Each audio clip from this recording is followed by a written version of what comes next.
અને શાની માટે કરવામાં? આમ આદમી પાર્ટી વોર્ડ 17 અને માજલપુર વિધાનસભા આ બધાએ સંયુક્ત રીતે આજે બીએલઓ માટે અમે એ કર્યું છે, આંદોલન કર્યું છે બીએલઓના સમર્થનમાં. કારણ કે છેલ્લા 4 દિવસમાં 4 બીએલઓના મૃત્યુ થયા ગુજરાતમાં. આખા 19 દિવસમાં હિન્દુસ્તાનમાં 16 બીએલઓના મૃત્યુ થયા, એટેકથી મૃત્યુ થયા. કારણ કે બીએલઓની પ્રક્રિયા એટલી અટપટી છે કે જેથી મતદાન મથકોમાં આ જે વોટરો છે અને બીએલઓ વચ્ચે બહુ જ ઉગ્ર બોલાચાલી થાય છે, જેનાથી બીએલઓનું બીપી વધી જાય છે અને સવારે 5થી રાતના 1-1 વાગ્યા સુધી અમને કામ કરવું પડે છે.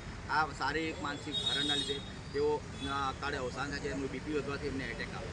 તો માન્ય મોદીજી ભગવાન રામકૃષ્ણ બુદ્ધ મહાવીર કરતાં પણ મોટા ભગવાન એવા મોદીજીને અમારી નમ્ર અપીલ છે કે તમે આ બીએલઓની કામગીરી સરળ બનાવો, જેથી એ લોકોનું બીએલઓ પર શારીરિક માનસિક ભારણ ના આવે અને કોઈ અકાળે મૃત્યુ ના થાય. અમારી એક માગણી છે કે જે મૃતક બીએલઓ છે તેમના સંબંધીને 1 કરોડની સહાય આપો. જે મૃતક બીએલઓ છે તેમના ઘરમાંથી એક સરકારી નોકરી આપો.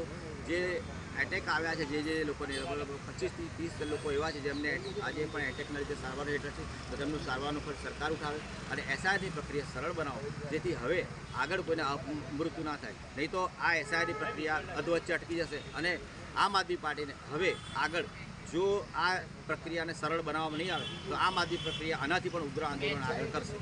મારી પીઠ ઉપર સાંકળ મારીને જે મૃતક બીએલઓ છે તેમને મેં શ્રદ્ધાંજલિ આપી.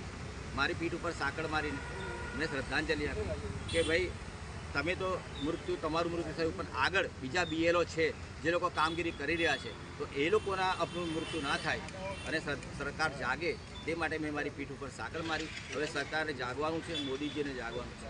આજ અમારી નમ્ર અપીલ છે. આપનું નામ? વિનોદ શાહ, આમ આદમી પાર્ટી.